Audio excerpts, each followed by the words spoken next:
தமிழக முதலமைச்சரை விமர்சித்த நிலையில் மார்க்சிஸ்ட் கம்யூனிஸ்ட் கட்சியின் மாநில செயலாளர் கே பாலகிருஷ்ணன் மாற்றப்பட்டு புதிய செயலாளராக பி சண்முகம் தேர்வு செய்யப்பட்டுள்ளார். மாண்புமிகு மரியாதைக்குரிய முதலமைச்சர் மு.க. ஸ்டாலின் அவர்களை கேட்க விரும்புகிறேன். தமிழ்நாட்டிலே என்ன அறிவிக்கப்படாத ஒரு அவசர நிலையை பிரகடனப்படுத்தி விட்டீர்களா? நீங்கள் எப்படி காவல்துறை இப்படி கட்டுப்பாடு இல்லாமல் செயல்படுகிறது? விழுப்புரத்தில் நடைபெற்ற மார்க்சிஸ்ட் கம்யூனிஸ்ட் கட்சியின் மாநில மாநாட்டில் கே பாலகிருஷ்ணனின் இந்த பேச்சுதான் கடந்த 3 நாட்களாக தமிழ்நாடு அரசியலில் ஹாட் டாபிக்.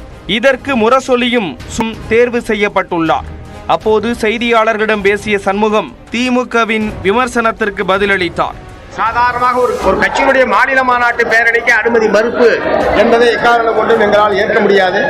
அந்த வகையிலே தான் அன்றைக்கு காவல்துறை இந்த அணுகுமுறைக்கு மாநில செயலாளர் பாலகிருஷ்ணன் அவர்கள் தன்னுடைய கண்டனத்தை வெளிப்படுத்தினார்கள். இதனிடையே நியூஸ் 18க்கு பிரத்யேக பேட்டியளித்த சண்முகம் திமுகவுடன் முரண்பாடு இல்லை என்றார். இல்லை, முரண்பாடெல்லாம் இல்லை, புரிதல் இருக்கிற பிரச்சனை தான். அவர்களுக்கு புரிய வைப்பதற்கு நாங்கள் நேரடியாக திமுக தலைமையை சந்தித்து நிச்சயமாக எந்த சூழ்நிலையில் நாங்கள் அந்த மாதிரியான ஒரு முடிவுக்கு வர வேண்டியது, அந்த மாதிரி பேச வேண்டியது.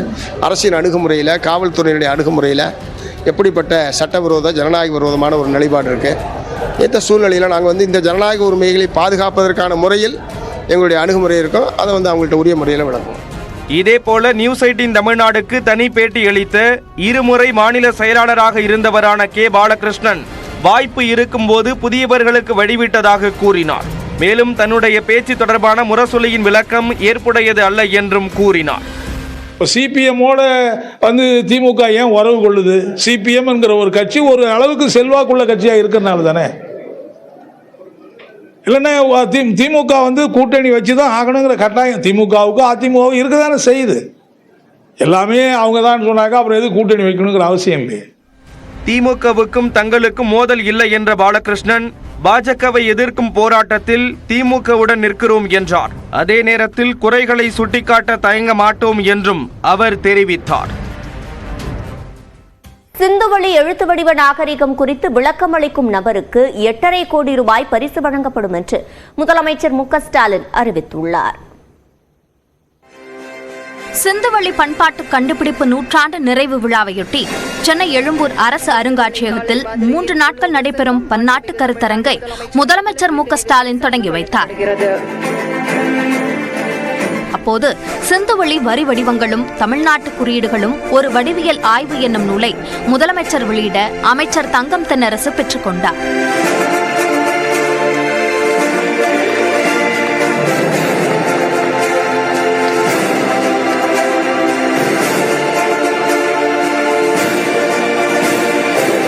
தொடர்ந்து சர் ஜான் மார்ஷல் சிலை அமைக்க முதலமைச்சர் மு.க. ஸ்டாலின் காணொலி காட்சி வாயிலாக அடிக்கல் நாட்டினார்.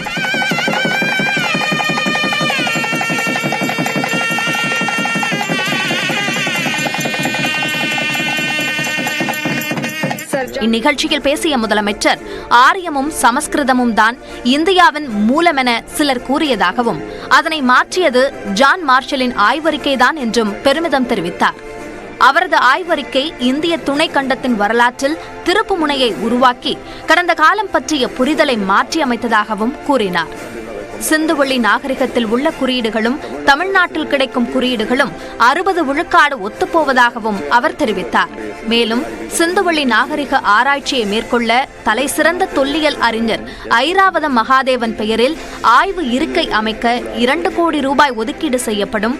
கல்வெட்டு ஆய்வாளர்களை ஊக்குவிக்கும் வகையில் ஆண்டுதோறும் 2 அறிஞர்களுக்கு விருதுகள் வழங்கப்படும் என்பன உள்ளிட்ட 3 அறிவிப்புகளை முதலமைச்சர் வெளியிட்டார்.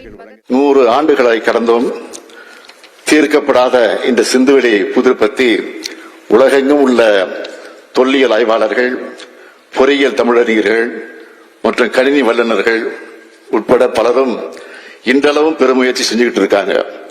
அந்த முயற்சிகளை ஊக்கப்படுத்துகிற வகையில சிந்துவெளி புதிருக்கான உரிய விடையை கண்டுபிடிச்சு சிந்துவெளி எழுத்து முறையை தெளிவா புரிஞ்சிக்க உதவும் வழிவகைய தொல்லியல் அறிஞர்கள் இருக்கும்படி வெளிக்கொணரும் நபர்கள் அல்லது அமைப்புக்கு $1 மில்லியன் அமெரிக்க டாலர் பரிசாக வழங்கப்படும்.